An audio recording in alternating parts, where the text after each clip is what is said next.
Hey out there, this is WickAngel 2001. I just wanted to do a quick follow-up to the video I posted earlier today because I actually did end up getting that package. It arrived approximately 20 minutes after I finished shooting that video, around 5:15ish or so.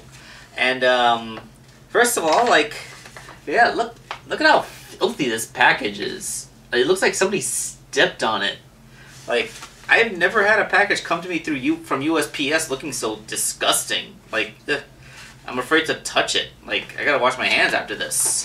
I already opened it before, but I wanna, just for the sake of completion, so you guys all know what's going on.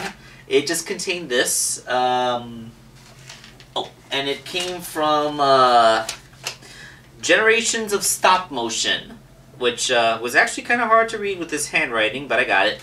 So, Generations of Stop Motion, this is the package you sent me. It is simply contained within this foam is a werehog figure. Yep. Come on. Alright. You'd think it wouldn't be so hard.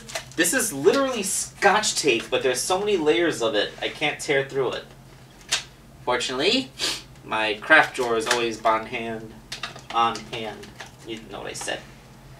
So, yes, there it is. Werehog. Sonic the Werehog. Jazzwares, 3-inch scale. It wants me to use the face of this to make him another Infinite figure. One that has, the mask gimmick. I wonder if I'll be able to do it with, sculpted hair. I might be able to pull it off now that I have a better idea of how to make his sculpted hair.